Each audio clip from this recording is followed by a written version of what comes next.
오늘은 시편 1편입니다. 앞으로 5개월 동안 150편의 시편을 순서대로 보도록 하겠습니다. 시편은 시입니다.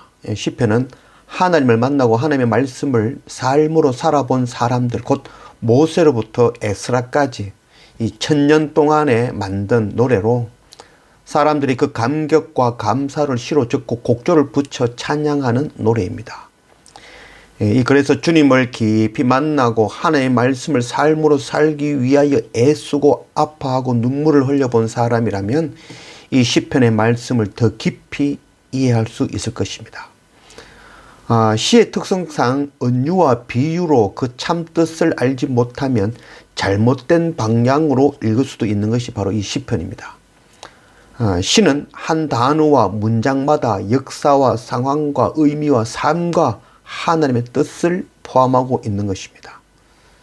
누가복음 24장 44절 말씀, 또 이르시되 내가 너희와 함께 있을 때에 너희에게 말한 바 곧 모세의 율법과 선지자의 글과 시편에 나를 가르쳐 기록된 모든 것이 이루어져야 하리라 한 말이 이것이라 하시고, 구약 이 모세의 율법과 선지자의 글과 이 시편의 말씀은 바로 예수 그리스도를 말씀하고 있는 것입니다. 그래서 이 시편의 주제는 바로 예수 그리스도라는 것을 잊지 말아야 될 것입니다. 시편 150편은 5권의 시편으로 이루어져 있습니다. 이 제1권은 시편 1편에서 41편까지이며 이는 모세 오경의 그 창세기와 대꾸를 이룬다고 할 수 있겠습니다. 오늘 시편 1편 1절 말씀, 복 있는 사람은 악인의 꾀를 따르지 아니하며 죄인의 길에 서지 아니하며 오만한 자들의 자리에 앉지 아니하고 오직 여호와의 율법을 즐거워하여 그의 율법을 주야로 묵상하는도다. 복 있는 사람은 악인의 꾀와 죄인들의 길과 오만한 자의 자리에 앉지 않는 자들입니다. 그리고 복 있는 자는 오직 여호와의 율법을 즐거워하고 그 율법을 주야로 묵상하는 자입니다. 우리가 복은 참 원하지만 아무리 보아도 복을 받을 수 있는 조건에 합당한 사람은 이 땅에 단 한 사람도 없습니다. 로마서 3장 10절 말씀, 기록된 바 의인은 없나니 하나도 없으며, 이 악인과 죄인과 오만한 자는 거의 동의에다 할 수 있겠죠. 그래서 죄인은 악하고 오만하죠. 악인의 꾀라는 그 꾀라는 것은 생각이고 죄인의 길이라는 것은 바로 행위를 나타내는 것이며 오만한 자의 자리라는 그 자리는 바로 연합을 나타낸다 할 수 있겠죠. 이는 바로 죄의 속성으로 악한 생각은 악한 행위로 나타나고 그 행위는 단체를 결성하여 하나님을 대적하게 되는 것입니다. 우리의 생각은 하나님의 나라와 의를 구하는 것이 아니라 늘 이 땅에 먹을 것을 구하고 행복과 즐거움을 구하는 바로 악인이 하는 생각을 하고 있죠. 또 우리가 행하는 것은 형제를 미워하고 또 살인하고 음란과 음해인 것이죠. 또 우리가 거하는 곳이 바로 죄가 가득한 바로 이 세상인 것입니다. 우리가 바로 악한 생각을 하며 죄를 행하며 죄인과 교제하며 살아가는 자들인 것입니다. 그리고 복 있는 자는 오직 여호와의 율법을 즐거워하고 그 율법을 주야로 묵상하는 자라고 기록합니다. 이 모세의 율법은 613가지 계명으로 되어 있죠. 그 중에 이렇게 하라라고 하는 것이 248가지 계명, 이렇게 하지 말라라고 하는 것이 365가지 계명이죠. 모세도 자기가 반포한 이 율법을 온전히 지키지 못하고 결국 가나안에 들어가지 못하고 느보산에서 최후를 맞이하였습니다. 하나님의 밟을 즐거워하며 온전히 지킬 수 있는 자는 이 땅에 단 한 사람도 없습니다. 로마서 3장 20절 말씀, 그러므로 율법의 행위로 그의 앞에 의롭다 하심을 얻을 육체가 없나니 율법으로는 죄를 깨달음이라.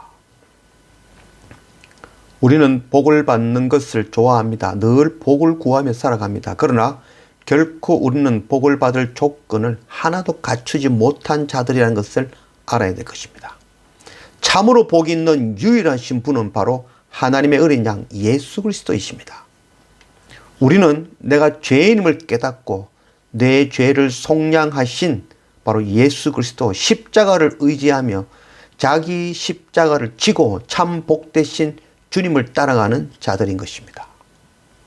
3절 그는 시냇가에 심은 나무가 철을 따라 열매를 맺으며 그 잎사귀가 마르지 아니함 같으니 그가 하는 모든 일이 다 형통하려다.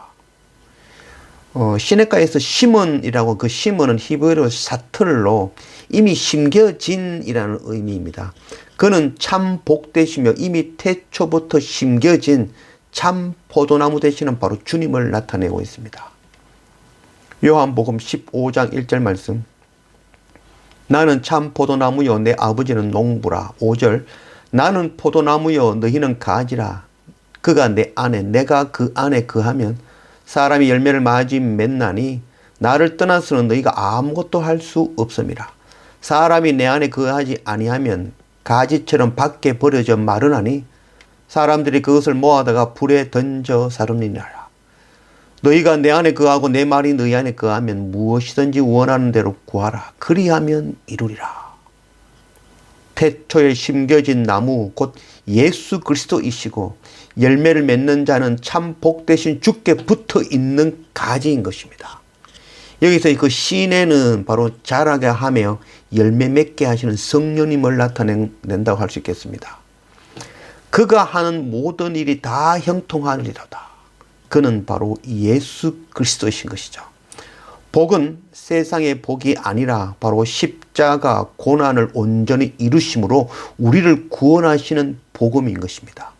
모든 일은 곧 하나님의 뜻이며 형통은 세상의 형통이 아니라 하나님의 나라와 하나님의 의와 하나님의 뜻을 온전히 이루는 것, 바로 성령의 열매를 풍성히 맺는 그 형통인 것입니다. 그리고 이 형통은 미래 완료형으로 그 가지가 나무에 붙은 자는 이미 형통을 이룬 것입니다. 예수 그리스도 십자가를 믿는 자는 이미 복된 자이며 이미 구원에 이른 것입니다. 4절 악인은 그렇지 아니하며 오직 바람에 나는 겨와 같도다. 그러므로 악인들은 심판을 견디지 못하며 죄인들이 의인들의 모임에 들지 못하리로다. 무릇 의인들의 길은 여호와께서 인정하시나 악인들의 길은 망하리로다. 악인은 곧 하나님을 떠나 하나님이 없는 것이 죄이며 그가 바로 악인인 것입니다. 참 포도나무이신 주님을 떠나서는 성령님의 영을 받지 못하고 결코 풍성한 열매 맺는 형통을 얻지 못합니다. 심판은 하나님께서 하시는 일이 아니라 하나님이 없는 것, 즉 복되신 주님께 붙어있지 않는 것, 그것이 이미 심판이 되어진 것입니다. 하나님이 없고 성령님의 공급을 받지 못하는 자는 마지막 그날 주님 오시는 날 무너지고 불타고 소멸될 것이며 하나님의 나라에 들어가지 못할 것입니다. 이 미래 완료형으로 기록하고 있죠. 하나님이 없는 것은 벌써 심판을 받은 것입니다. 복 있는 사람은 단수로 기록하고 있고 이는 바로 예수 그리스도이십니다. 하나님께서는 독생자 예수 그리스도 십자가를 믿는 자를 의롭다 칭하시며 이것이 우리에게 참 복이 되는 것입니다. 우리는 악한 죄인임을 깨닫고 십자가 그 크신 은혜를 알고 주님을 따라 자기 십자가를 지고 복음과 함께 고난을 당하며 나아가는 이것이 바로 참 복인 것입니다. 하나님의 뜻을 온전히 이루는 형통을 받을 것이며 마지막 그 날에 착하고 충성된 종이라 의인이라 칭하시고 하나님의 나라 모임에 들게 하실 것이며 하나님 나라의 기업을 주실 것입니다. 자기 십자가를 지고 참 복되신 주님을 따르는 복된 그런 우리 모두가 되어지기를 원합니다.